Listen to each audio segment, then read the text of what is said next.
Hello बच्चों, चलिए प्रश्न को पढ़ते हैं। कहता प्रत्येक अभिक्रिया के मुख्य मोनो हेलो उत्पाद की संरचना बनाइए। यहाँ पर कहता है जो मोनो हेलो उत्पाद बनेगा उसकी संरचना को बनाना है।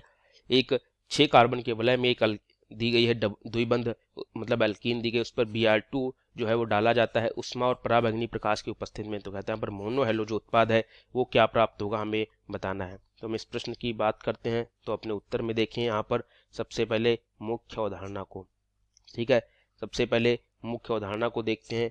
तो यहाँ पर मुख्य अवधारणा क्या है कि मुक्त मूलक प्रतिस्थापन क्रिया यहाँ पर होती है। मुक्त मूलक प्रतिस्थापन क्रिया यहाँ पर होगी, और ये मुक्त मूलक प्रतिस्थापन क्रिया इसलिए होती है क्योंकि यहाँ पर क्या दिया गया है, उष्मा या पराबैंगनी प्रकाश दिया गया है।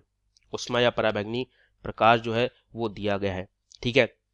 तो होता है क्या है, सबसे पहले यहाँ पर अगर हम क्रिया को ही सबसे पहले लिख लेते हैं। जब इस पर Br2 डाला जाता है उष्मा या पराबैंगनी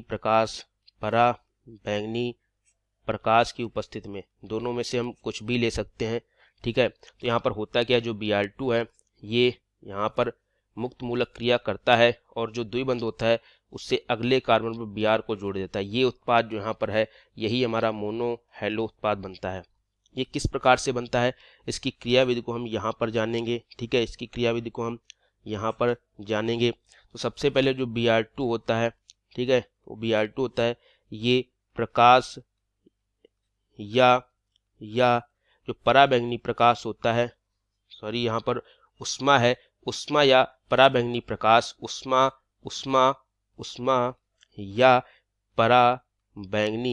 उष्मा या पराबैंगनी प्रकाश की उपस्थिति में क्या होता है, उष्मा या पराबैंगनी प्रकाश की उपस्थिति में ये जो Br है वो मुक्त मूलक के रूप में इस प्रकार से टूट जाता है, ठीक है, मुक्त मूलक के रूप में टूट जाता है।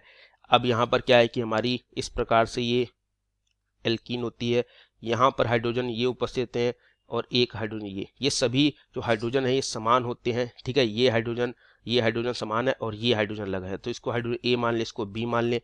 जैसे यहाँ पर Br मुक्त मूलक डालते हैं तो या तो ये ए हाइड्रोजन इससे बाहर निकल जाए, सॉरी बी हाइड्रोजन अगर निकल जाए तो एक मुक्त मूलक यहाँ पर उत्पन्न हो जाएगा, या अगर Br मुक्त मूलक से ये ए हाइड्रोजन बाहर निकल जाए तो जो मुक्त मूलक उत्पन्न हो जाएगा वो यहाँ पर उत्पन्न हो जाएगा, ठीक है। तो इन दोनों मुक्त मूलक में जो स्थायी होगा वो क्रिया करेगा। तो ये अस्थायी हो जाता है, ठीक है, और ये स्थायी हो जाता है। और ये स्थायी क्यों होता है, उसका कारण ये होता है कि ये जो मुक्त मूलक है ये इस प्रकार से अनुनाद दर्शाता है, ठीक है, ये इस प्रकार से अनुनाद दर्शाता है, द्विबंध यहाँ जाता है, मुक्त मूलक यहाँ बन जाता है।